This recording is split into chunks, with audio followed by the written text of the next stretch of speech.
పరిశుద్ధులను దేవుని పిల్లలైన మీ అందరికీ మనసారా హృదయపూర్వకంగా వందనాలు తెలియజేస్తున్నాను. అందరూ సమానం చెప్పకూడదా? దేవుని దయను బట్టి, దేవుని కృపను బట్టి ఈ సంవత్సరం ఈ తెల్లవారుజాము ప్రార్థన కూడికను దేవదేవుడు విజయవంతముగా, ఆశీర్వాదకరముగా, ఆనందకరముగా నడిపించినందుకు దేవుడిని ఎంతగానో స్తుతిస్తూ ఉన్నాను.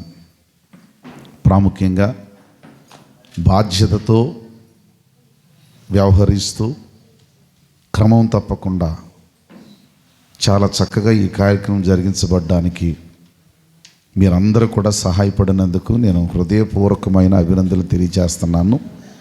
మీ అందరినీ దేవుడు దీవించుగాక. మరింత ఎక్కువగా ప్రార్థించే బిడ్డలను దేవుడు నెలకొల్పినందుకు, అంత మాత్రమే కాకుండా నా మనస్సుకు మరింత చేరువ కావడానికి కొంతమంది బిడ్డలు చేస్తున్న ప్రార్థనలు, కొంతమంది బిడ్డలు చేస్తున్న ఆ ఉచ్చారణ, మాటల్లో ఉచ్చారణ ఎంతో బలాన్ని ఇస్తూ ఉన్నాయి, సంతోషాన్ని ఇస్తూ ఉన్నాయి. ప్రాముఖ్యంగా పెద్దలందరికీ నా హృదయపూర్వకంగా వందనాలు తెలియజేస్తున్నాను. ఒక అద్భుతమైనటువంటి ఆధ్యాత్మిక ఆరాధన ఈ ఉదయకాల సమయంలో చేసిన ప్రార్థన చేకూర్చింది. దయచేసి మీరు గమనించండి. ఈ సంవత్సరం చాలా ప్రాంతాలకు వెళ్ళాను, చాలా ప్రాంతాలు వాకింగ్ చెప్పడానికి వెళ్ళాను. ఆ డేట్లు పెట్టుకునే వాళ్ళు కూడా ఎలా పెట్టారంటే, ఈ రామచంద్రపురం ఏరియా వస్తున్నారా, అయితే మాకు ఇలా ఇక్కడికి రండి, అయితే ఇక్కడికి ఇలా రండి. అలా అంటే ఒక ప్రాంతం నుంచి ఒక ప్రాంతం, ఒక ప్రాంతం నుంచి ఒక ప్రాంతం అలా వెళ్ళడానికి దేవుడు సహాయం చేశారు. అంత మాత్రం కాదు, ఒక్కొక్కసారి ఒక్కొక్క రోజు అయితే మేము వెళ్ళిపోయి అక్కడ రాత్రులు ఉండిపోయిన దినాలు కూడా ఉన్నాయి. కనుక మరింత ఈ సంవత్సరం ఆయన పరిచర్య చేయాలి, మందిరం పనులు సంపూర్ణం చేయాలి, కార్యక్రమాలు జరిగించబడాలి. ఇప్పటికే దేవుడు చాలా మేలు చేస్తున్నారు. ఆయన సన్నిధిలో మనం గడుపుతున్న విధానం బట్టి ప్రతి కుటుంబము కూడా ఆశీర్వాదకరముగా మలచబడునుగాక. దయచేసి ఈ విషయాలన్నీ గుర్తుపెట్టుకొని ఒక అలవాటు పడ్డాం, మనం అందరం అలవాటు పడ్డాం. 30 రోజులు, నిజానికి చెప్పాలంటే నిన్నటితో ఎన్ని దినాలైనవి? 30 రోజులైనవి. ఈవేళ 31 రోజు. దేవుడు సంపూర్ణం చేయడానికి ఆటంకం లేకుండా, కానీ దేవుడు కృపను బట్టి అలా కొనసాగడానికి దేవుడు భాగ్యం ఇచ్చారు. ఇది దేవుని చిత్తం, దీన్ని దిగ్విజయంగా జరిగించారు, ఆనందకరంగా జరిగించబడింది. దేవుని మనస్సు ఏంటో తెలుసా? దేవునికి ఒక మనస్సు ఉంది. ఆ మనస్సు ఏంటంటే, జగత్తును అందరి సమస్తమును సృష్టించిన దేవుడట. అపోస్తుల కార్యాల గ్రంథం అందరూ తెరవండి, ఒకసారి అందరూ తెరవండి. అపోస్తుల కార్యాల గ్రంథం 17వ అధ్యాయం 24 నుండి మనం చదువుదాం. జగత్తును అందలి సమస్తమును నిర్మించిన దేవుడు తానే ఆకాశమునకును. కొంచెం చాలా జాగ్రత్తగా మీరు చూడాలి, చాలా జాగ్రత్తగా ఆలోచించాలి. తానే నిర్మించిన దేవుడు, తానే ఆకాశమునకును భూమికిని ప్రభువైయున్నందున హస్తకృతములైన ఆలయములలో ఏం చేయడాట? నివసింపడు. దేవుని మనసు ఏంటంటే, హస్తకృతములైనటువంటి ఆలయాల్లో నేను నివసించాలని నేను కోరుకోవడం లేదు. హస్తకృతములైనటువంటి ఆలయాల్లో నేను నివాసం చేయాలని కోరుకోవడం లేదు. నాకు ఒక మనసు ఉంది అని చెప్తున్నాడు ఆయన. ఏంటా మనసట? ఆయన అందరికీ జీవమును. మీరు చూడండి, నేను హస్తకృతములైన ఆలయాల్లో నివాసం చేయాలనుకోవడం లేదు అని చెబుతూ ఆయన అందరికీ జీవము, ఊపిరిని సమస్తమును దయచేవాడు. కొంచెం జాగ్రత్త వినండి. ఆయన జీవమును, ఊపిరిని, సమస్తమును. ఏ జాతి వాడైనా, ఏ ప్రాంతం వాడైనా, ఏ వ్యక్తి అయినా, మనిషి అనగానే యావత్ భూమి మీద కాపురముండుటకు ఆయన ఒక నుండి ప్రతి జాతి మనుషులను సృష్టించి వారు ఒకవేళ, ఆ మాట నోట్ చేయాలి, వారు ఒకవేళ దేవునిని తడవులాడి, వినాలి కొంచెం మనసు పెట్టి, తడవులాడి కనుగొందురేమో అని తన్ను వెదకు నిమిత్తము. ఏమంటే వినాలండి, అందరి మాట చెప్పండి, తనను, అందరు గట్టి చెప్పాలి, తనను వెదకు నిమిత్తము.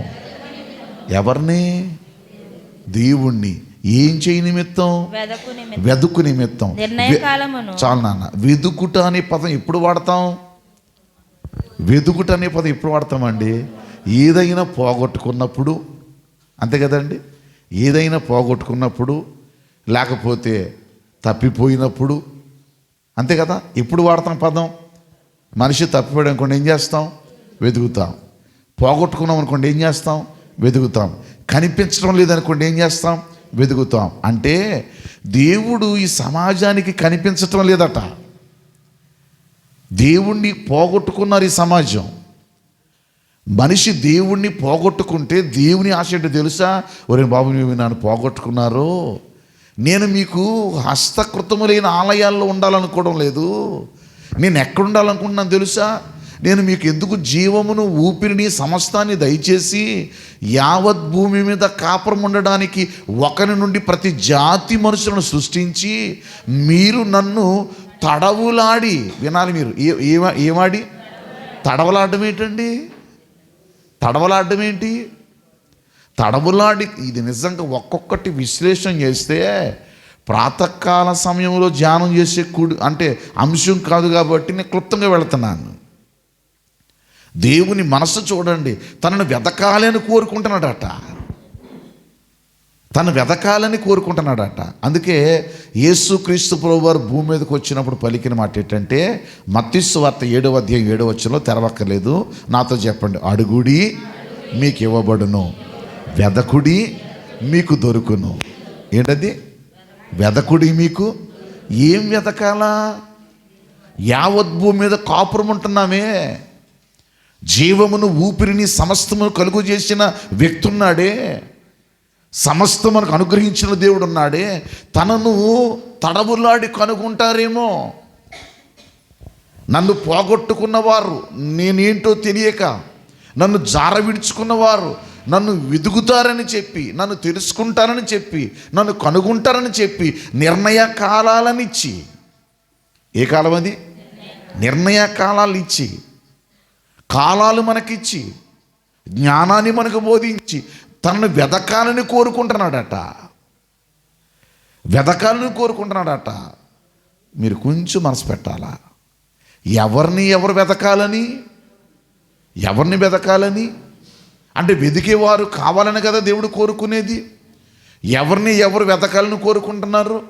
ఈరోజు మన జీవితాల్లో మర్చిపోకండి, రాత్రి పడుకొని ఉదయం లేచామంటే రాత్రి పడుకునే ముందుని ఒక మాట చెప్పి పడుకున్నావు, ప్రార్థన చేసే అలవాటు నీకుంటే. ఏమని? పగలంతా కాపాడవు తండ్రి, ఈ రాత్రి కూడా నన్ను ఏం చెయ్యి? కాపాడు. నువ్వు పడుకునేటప్పుడు గుర్తుతోనే పడుకున్నావు, కానీ నువ్వు పడుకున్న తర్వాత నీకు దేవునికి మధ్య సంబంధం తెగిపోయింది. నీకు దేవుడు గుర్తులేడు. నేను గుర్తుపెట్టుకున్నాడు ఎవరో తెలుసా? దేవుడు. ఉదయాన్ని మరలా లేవడానికి మెళుకునిచ్చినాడు ఎవరో తెలుసా? దేవుడు. ఆయన మెళుకువనిచ్చాడు. ఉదయం లేచావు, మళ్ళా గుర్తు చేసుకున్నావు. అంటే రాత్రి అంతా నువ్వు పడుకున్నప్పుడు ఏం చేశావు? మర్చిపోయావు. నీ జ్ఞాపకాల్లో దేవుడు లేడు, కానీ నువ్వున్నావు ఆయన జ్ఞాపకాల్లో. అందుకే ఉదయం లేవగలిగావు. లేచిన నీవు నన్ను లేపాడు, నన్ను నడిపిస్తున్నాడు, ఈ పగలు కూడా నడిపించాలని నువ్వు ఎవరి దగ్గర అర్జీ పెట్టుకుంటున్నావు తెలుసా? దేవుని దగ్గర నువ్వు అర్జీ పెట్టుకుంటున్నావు. నాయన నాకు సహాయం చేయి, మరలా నన్ను నువ్వు కాపాడు, నన్ను భద్రపరచు, రాత్రి కాపాడు, పగలు కాపాడు. ఇదే కదండి మన అర్జీ. ఉదయం లేచిన తర్వాత చేసే ప్రార్థన ఏంటి? ఈ పగలంతా కాపాడు తండ్రి. రాత్రి పడుకునే ముందు చేసే ప్రార్థన ఏంటి? రాత్రి అంతా కాపాడు తండ్రి. టోటల్ నువ్వు చేసే ప్రార్థన ఏంటి? నన్ను కాపాడు తండ్రి. అందుకు దేవుడిచ్చిన అభయం ఏంటి? నేను నిన్ను కాపాడుతాను, నిన్ను కాపాడడానికి నేను కునుకను. అబ్బో, ఏం వాగ్దానం అండి!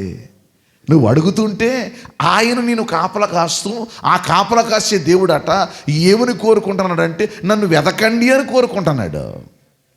నన్ను వెతకండి అని కోరుకుంటున్నాడు. వెతుకండి అని ఎందుకంటున్నాడు అంటే మీరు నన్ను పోగొట్టుకుంటున్నారు, మీరు నన్ను జారవీర్చుకుంటున్నారు, మీకు నాకు మధ్య దూరం వచ్చేసింది. నన్ను మీరు వెతకండి. కొంచెం మనసు పెట్టండి. వెతకండి అంటే ఎవరిని వెతకాలి అంటే భక్తుడు చెప్తాడు. కీర్తనకారుడు చూడండి ఒక మాట, కీర్తనకారుడు పలుకుతున్న మాట చూడండి దయచేసి. 63వ సంకీర్తన, 63వ సంకీర్తన త్వరగా చదవాలి. 63వ సంకీర్తన, 63వ సంకీర్తనలో మొదటి చరణం చదువుతాం. దేవా నా దేవుడవు నీవే, నా దేవుడవు నీవే, వేకువన నిన్ను వెదకుదు. చూడండి ఎప్పుడు వెతుకుతాను అంటున్నాడు, వేకువనే వెతుకుతాను. దేవుడు ఏమంటున్నాడు, నన్ను వెతుకు నిమిత్తం అంటున్నాడు, నన్ను వెతకండి అని ఆయన అంటున్నాడు. ఇప్పుడు భక్తుడు ఏమన్నాడు తెలుసా, వేకుని నిన్ను నేను వెతుకుతాను. నేను వేకుని వెతుకుతాను అని చెప్పడానికి ముందు ఏం వాడుతానో తెలుసా, దేవా నా దేవుడవు నీవే. ఇది మనం ధ్యానం చేసాం ఆల్రెడీ. దేవా నా దేవుడవు నీవే. నేను ఎప్పుడు వెతుకుతాను, వేకునే వెతుకుతాను. వినండి వినండి, ఎప్పుడు వెతుకుతాడట, వేకునే వెతుకుతాడట. ఎవరిని వెతుకుతాడట, దేవుణ్ణి. ఎవరు వెతుకుతాడట, నా దేవుడవు నీవేనయ్యా, నా దేవుడవు నీవే, నాకు నిర్ణయ కాలాన్ని ఇచ్చిన వాడవు నీవు, నాకు జీవమును ఊపిరిని సమస్తము కలుగు చేసిన వాడవు నీవు, నన్ను ఎంతవరకు బ్రతికిస్తున్న వాడవు నీవు, ఇక ముందు బ్రతికించే వాడవు కూడా నీవే. అందుకని నేను ఏం చేస్తానో తెలుసా, వేకునే వెతుకుతాను. ఆ వెతకడానికి నేను చేసే పని ఏంటంటే 57వ సంకీర్తన, ఇది కూడా మనం చదువుకున్నాం. 57వ సంకీర్తన 8వ చరణం మళ్ళీ రిపీట్ చేస్తున్నాను. నా ప్రాణమా, అబ్బో ఈ మాట వినండి, దేంతో చెప్తున్నాడు, నా ప్రాణమా ఏం చెయ్యి, మేలుకొనుము, స్వరమండలమా సితారా మేలుకొనుడి, నేను వేకునే లేచెదను. ఎప్పుడు లెగుస్తాను, వేకునే లేస్తాను, వేకునే వెతుకుతాను. ఆ వెతకడానికి నేను వేకునే లేస్తాను. అబ్బో ఏ మాటలు ఉన్నాయి చూడండి ఒకసారి.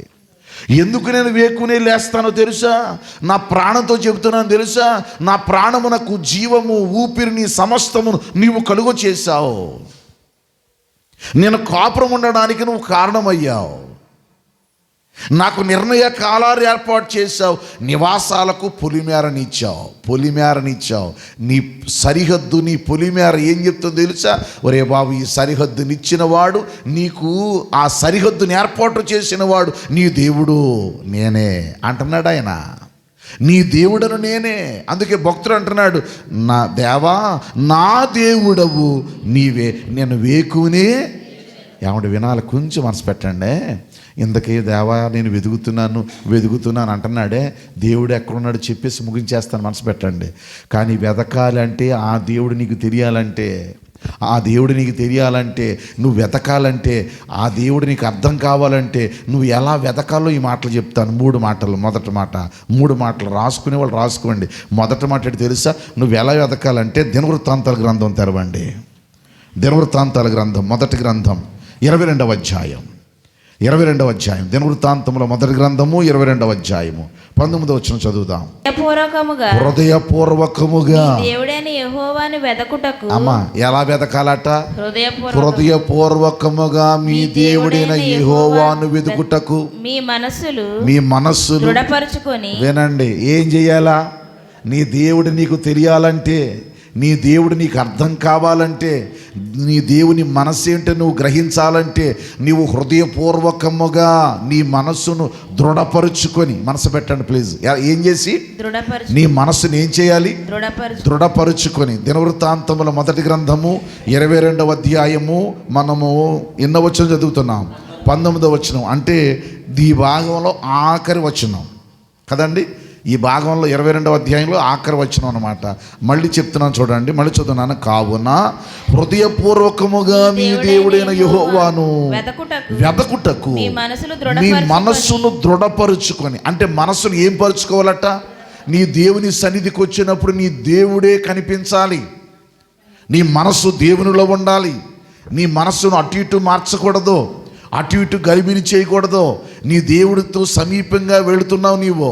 నీవు ఎలా ఉండాలో తెలుసా? నీ ప్రార్థన, నీ పాట, నీ కూర్చున్న నీ సన్నిధి, నువ్వు దేవుని సన్నిధికి రాగానే దేవుడే నీ మనసులో ఉండాలి తప్ప మరో ఆలోచన నీ హృదయానికి రాకూడదు. పాట పాడుతుంటే నీకు ఎవరు కనిపించాలా? దేవుడు కనిపించాలా. ప్రార్థిస్తుంటే నీకు ఎవరు కనిపించాలా? దేవుడు కనిపించాలా. నీవు మాట్లాడుతుంటే ఎవరు కనిపించాలా? దేవుడు కనిపించాలా. టోటల్ నీ దగ్గర ఎవరు ఉండాలా? దేవుడు ఉండాలా. అందుకని మనస్సును దృఢపరుచుకొని, అమ్మా ప్లీజ్, మనస్సును ఏం చేసి దృఢపరుచుకొని, నేను నిన్ను వెతుకుతానయ్యా. ఎలా వెతుకుతానో తెలుసా? హృదయపూర్వకంగా వెతుకుతాను. ఎప్పుడైనా గమనించండి, హృదయమంతా దేవుని దగ్గర పెట్టి నువ్వు ప్రార్థిస్తూ ఉంటే నీకు తెలియకుండానే నీ కళ్ళలో నీళ్ళు వస్తాయి. నీ తప్పిదాలని కనబడతా ఉంటాయి. దేవునికి నువ్వు ఎంత దూరం అయిపోయావో నీకు అర్థమైపోద్ది. నీ మనస్సుకు స్థానం వచ్చేస్తుంది. ఇక నువ్వు ఎవరి వైపు చూడవు. నీ మనస్సు నిజంగా దృఢంగా ఉంటే దేవుడు నీకు అలా కనిపిస్తూ ఉంటాడు. ఎలా కనిపిస్తాడో చూపిస్తాను మీకు. అందుకని ఎలా వెతకాలో తెలుసా? హృదయపూర్వకముగా మనస్సును ఏం చేసుకొని దృఢపరుచుకొని వెతకాలట. రెండో మాట మీకు జ్ఞాపకం చేస్తాను. చూడండి, దినవృత్తాంతముల 2వ గ్రంథం 11వ అధ్యాయం. దినవృత్తాంతముల 2వ గ్రంథము 11వ అధ్యాయము 16వ వచనం చదువుదాం. 11-16.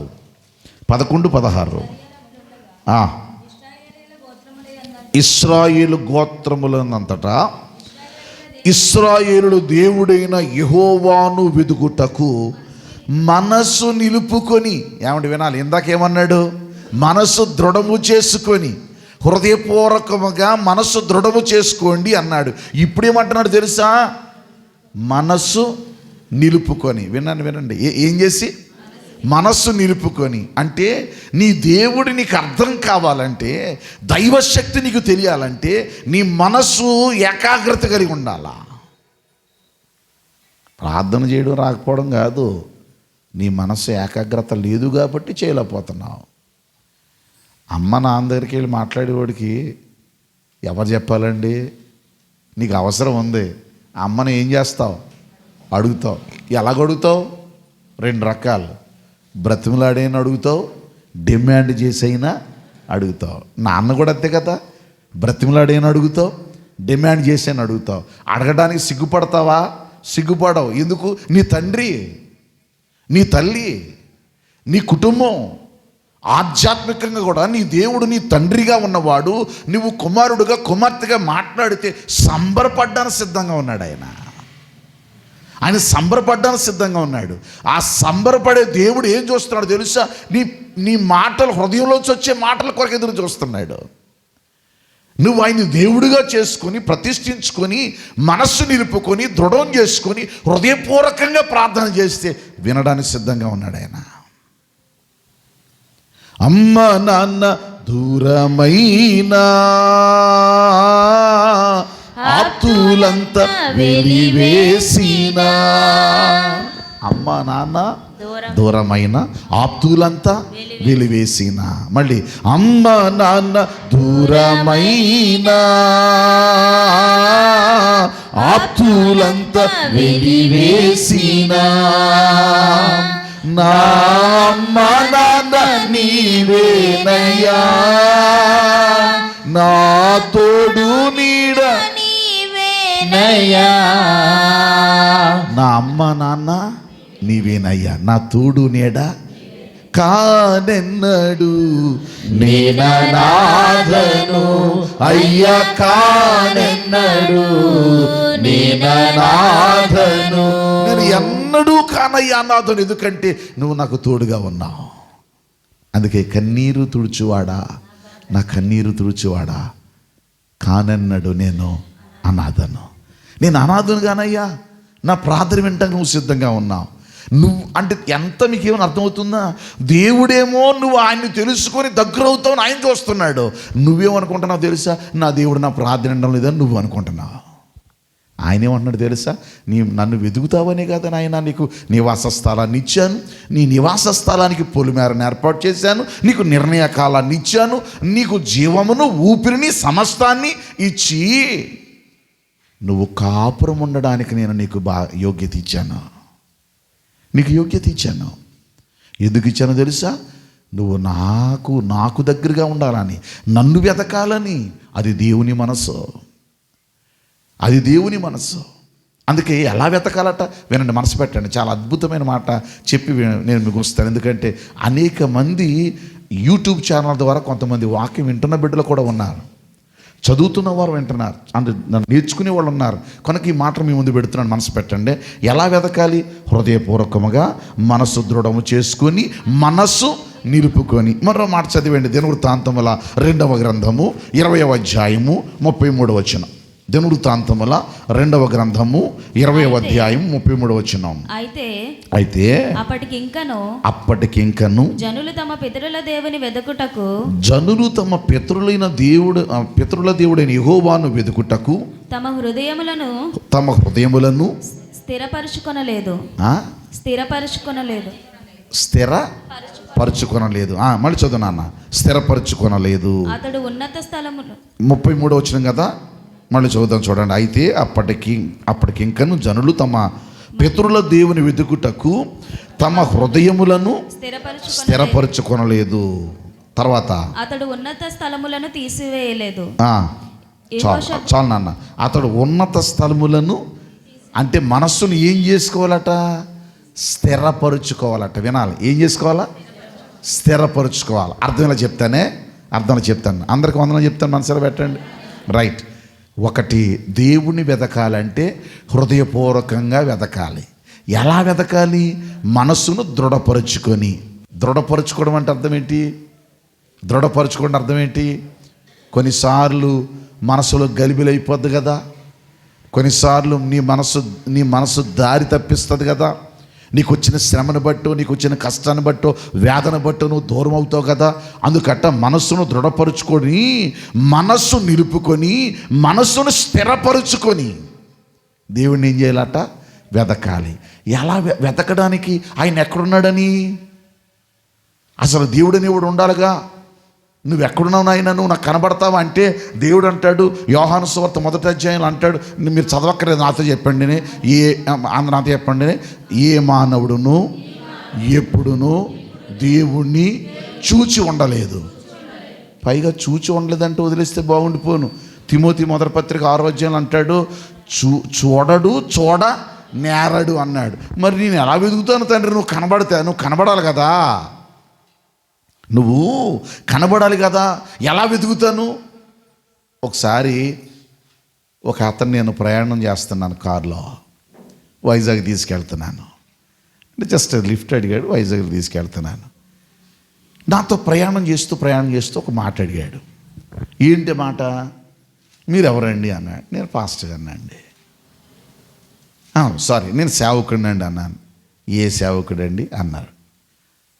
సరే, అర్థమే భాష ఏంటి? పాస్టర్ గారు కదా, పాస్టర్ గారిని అండి. ఆహా, ఎవరికి పాస్టర్ గారండి అన్నాడు. అసలు ఆయన ఎక్కించుకోవడం అరువు. ఇటు ప్రశ్నలు వేస్తున్నాడు. సరే, నేనేమనుకున్నాను, నాకు కూడా కాలక్షేపం అవ్వాలిగా, నేను ఒంటరిగా వెళ్తున్నానుగా. ఇక నేను మాట్లాడితే నాకు స్టార్ట్ చేసి అన్నాడు, దేవుడు ఎక్కడున్నాడండి అన్నాడు.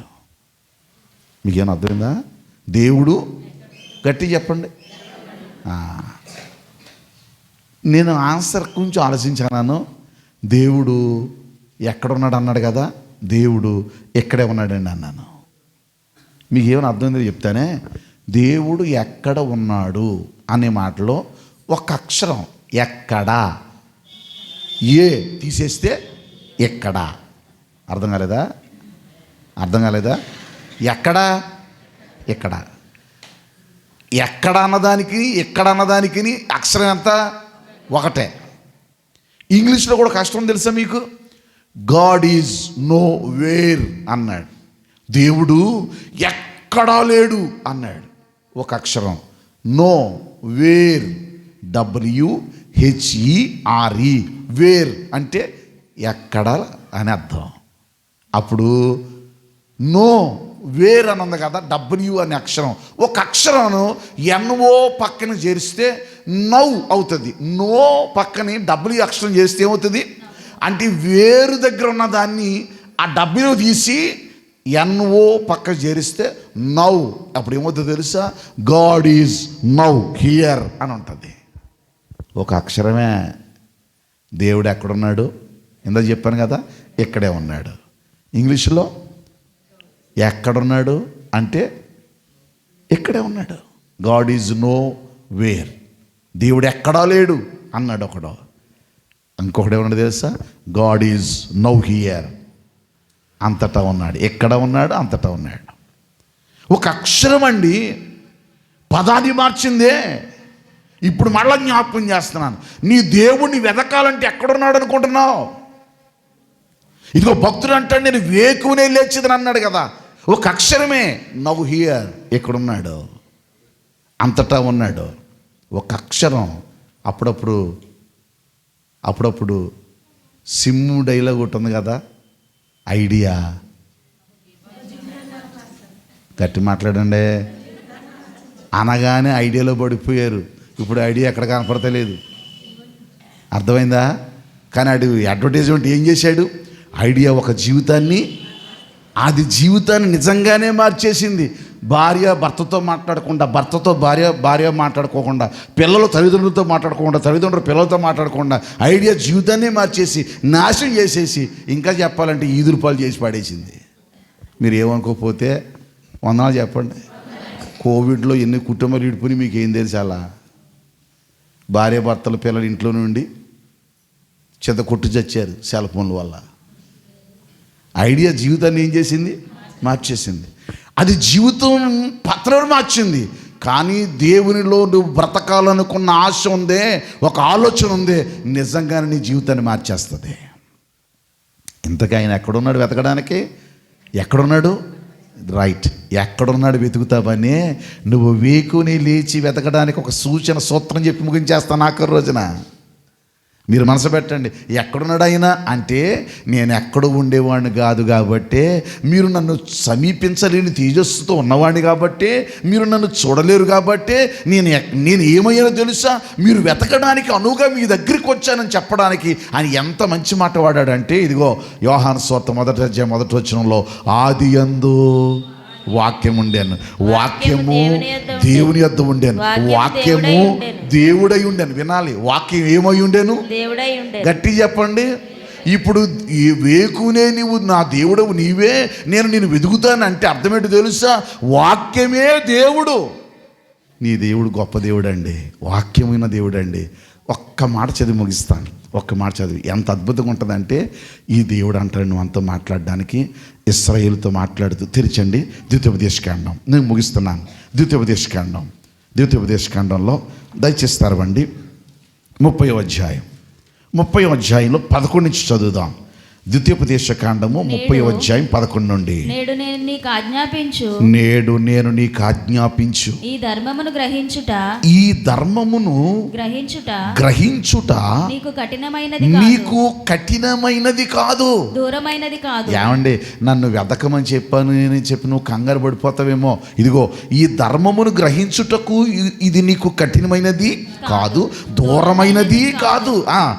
మనము దానిని విని గైకొనున్నట్లు ఎవడు ఆకాశమునకు ఎక్కిపోయి మన యొద్దకు దాన్ని తెచ్చును అని నీవు అనుకొనుటకు అది ఆకాశమందు ఉండినది కాదు. నెక్స్ట్, మనము దాన్ని విని గైకొనున్నట్లు ఎవడు సముద్రము దాటి మన యొద్దకు దాన్ని తెచ్చును అని నీవు అనుకొననేలా? అది సముద్రపు అద్దరిమించినది కాదు. నీవు దానిని అనుసరించుటకు ఏ మాట నేను దేవుడను అన్న మాట ఉంది. ఆ మాట నీకు బహు సమీపముగా ఉన్నది. ఎక్కడుందండి ఆయన? ఎక్కడున్నాడు ఇప్పుడు? నీ హృదయంలో. ఏమై ఉన్నాడు? వాక్యమై ఉన్నాడు. చెప్పండి, ఏమై ఉన్నాడు? అందుకే నీ వాక్యమే నన్ను బ్రతికించెను, శ్రమలలో నెమ్మదినిచ్చెను. ఎంత అద్భుతం అండి. నీ కష్టంలో, నీ కన్నీళ్ళలో, నీ వేదనలో ఉదయకాలం లేవగానే చక్కగా నీ శరీరాన్ని శుభ్రం చేసుకొని పళ్ళు కడుక్కొని చక్కగా నువ్వు దేవుని సన్నిధికి వచ్చి ఒక్క వచనం నువ్వు చదివి చిన్న ప్రార్థన నీ ఇంటి దగ్గర చేయగలిగితే ఎంత సమాధానం నీ ఇంటి దగ్గర ఉంటుందండి. ఎంత సమాధానం నీ ఇంటి దగ్గర ఉంటుంది. నీ కుటుంబం కొరకు నువ్వు ప్రార్థన చేస్తే ఎంత దీవించబడతావు. భార్యగా నువ్వు ప్రార్థన చేస్తే నీ భర్త కఠినమైన వాడైనా, పనికిమాలిన వాడైనా, పనికిరానివాడైనా మార్చబడతాడు. నీ భార్య నీకు సమాధానం లేకపోతే వాక్యం మారుస్తుంది, నీ కుటుంబాన్ని కడుతుంది. కోల్పోయిన తరువాత నువ్వేమి చేయలేవు. దీపం ఉండగానే ఇల్లు చక్కబెట్టుకో. ఏదైనా పోగొట్టుకున్నావా? ఒక్క మాట చెప్తానే, భార్యను పోగొట్టుకున్నావా? ఆ విలువ మళ్ళీ నీకు రమ్మన్నా రాదు. భర్తను పోగొట్టుకున్నావా? విలువ రమ్మన్నా రాదు. బిడ్డలను కోల్పోయావా? ఆ విలువ రమ్మన్నా రాదు. నీకు ఇచ్చిన కుటుంబం కొరకు ఒకరోజు దేవుడు లెక్కడుగుతాడు. భర్తగా లెక్కడుగుతాడు, భార్యగా లెక్కడుగుతాడు, బిడ్డలుగా లెక్కడుగుతాడు. నీ కుటుంబానికి లెక్క చెప్పాలి. ఆ లెక్క చెప్పడానికి ఆయన దూరముగా ఉన్న దేవుడు నీకు సమీపంగా వచ్చి నన్ను వెదకమంటున్నాడు. వెదకడం అంటే అర్థం తెలుసా? వాక్యమై ఉన్న దేవుణ్ణి ధ్యానం చేయడం. అదే చేశాడు కీర్తనకారుడు. నా దేవుడవు నీవే అని చెప్పిన కీర్తనకారుడు అన్నాడు, నేను దుష్టుల ఆలోచన చొప్పున నడవను, పాపుల మార్గమున నిలవను, అపహాసకులు కూర్చుండు చోటను కూర్చోను. యెహోవా ధర్మశాస్త్రం అనేది ఏం చేస్తాను? ఆనందిస్తాను. దివారాత్రులు దాన్ని ఏం చేస్తాను? ధ్యానం చేస్తాను. అందుకని దేవుడు అంటాడు, ఒరే నువ్వు ధ్యానం చేస్తే నువ్వు ధన్యుడివి, నువ్వు ధన్యుడివి, నువ్వు ఫలిస్తావు. ఎలా ఫలిస్తావు తెలుసా? నీటి కాలువలో ఎవరను నాటబడిన వాడై ఆకువాడక తన కాలమందు ఫలమిచ్చే చెట్టు వలె. మన కుటుంబాలు ఫలమిచ్చే చెట్టుగా, ఆశీర్వాదకరముగా దేవుడు మార్చే దేవుడు మనతో ఉన్నాడు. ఆయన వాక్యమైన దేవుడు. ఆ వాక్యం కొరకట వేకునే లేస్తాను, నేను వెతుకుతాను. దేవుడు కూడా ఏమని కోరుతున్నాడు? నన్ను వెతుకు నిమిత్తము అని చెప్పి ఆయన కోరుకుంటున్నాడు. నన్ను వెతకండి అని ఆయన కోరుకుంటున్నాడు. భక్తుడు అంటున్నాడు, అయ్యా నేను వేకునే నేను లేచి నేనేం చేస్తాను? వెతుకుతాను. ఉదయకాలంలో లేచాం. దాదాపు ఈ నెల రోజులు ఎంత అద్భుతంగా జరిగించబడిందో, ఎన్ని కార్యాలు జరిగించబడ్డాయో. దేవునికి మహిమ కలుగునుగాక. మీ కుటుంబాలు దీవించబడునుగాక. దయచేసి సహకరించారు. మామూలుగా కాదు, టైం ప్రకారం వచ్చారు, శ్రద్ధగా వచ్చారు, ఆసక్తిగా. మేము ఇలాగొచ్చేసరికి ఒకేసారి టైం ప్రకారం ఇలా మీరు వచ్చేవారు. ఇంతమందితో మనం కూడుకున్నాం. ఇది దేవుడు చేసిన భాగ్యం కాదు కదా? కదా? ఎంత గొప్ప భాగ్యం, ఎంత ఆశీర్వాదం. ఈవేళ మాకు చెప్పకుండానే అన్ని ఏర్పాట్లు చేశారు. మేము కూడా మీకు ఏర్పాట్లు చేస్తున్నాం కనుక వాటిని ప్రేమతో మీరు స్వీకరించి ఈ సంతోష సునాదము ఈ సంవత్సరం అంతా కాపాడిన దేవుడు రాబోతున్న సంవత్సరం కూడా దీర్ఘాయుషు, ఆరోగ్యము, ఆశీర్వాదము మన కుటుంబాల్లో ఎవరు నష్టపోకుండా, కష్టపడకుండా దేవుడు సహాయం చేయనుగాక. ఇప్పటి నుంచి 10 రోజులు మీ పరీక్ష అంటే తెలుసా? మీ తోటి వారికి, ప్రక్క వారికి, ఆ చర్చికి ఈ చర్చి వాళ్ళకి ఇల్లు వాళ్ళకి చెప్పకండి, కానీ మా గుళ్ళోకి రండి అని ఎవరిని పిలకండి. కానీ ఎవరైనా మీకు కనిపిస్తే ఎలాగున్నా బలహీనతలో, ఆత్మీయతలో దూరపడి నష్టంగా, కష్టంగా కనిపిస్తే 30వ తారీఖున ఫ్యామిలీలతో రావడానికి సిద్ధపడండి. 31 వాచ్ నైట్ సర్వీస్లో పాల్గొనడానికి సిద్ధపడండి. వాగ్దాన ఫలమును అనుభవించండి. 1వ తారీఖున స్తుతి యాగాలతో దేవుని సన్నిధిలో నడిపించడానికి దేవుడు సహాయం చేయనుగాక. ఇప్పటి నుంచే సిద్ధపరచండి, ప్రోత్సహించండి. కుటుంబాలతో రండి. ఆ రోజు సహవాస ప్రేమ విందు ఉంది. ఇప్పటి నుంచే చెప్పండి. ఈ 10 రోజుల నుంచి ఏ పనులు ఉన్నా కొంచెం మానుకొని చెప్పండి, సెలవు పెట్టమని చెప్పండి. అవసరమైతే పెందలకడి రావడానికి సిద్ధపడండి. సిద్ధపడి దేవుని సన్నిధిలో ఉండే భాగ్యం ఇచ్చుగాక. తలలు వంచండి, కళ్ళు మూసుకోనండి.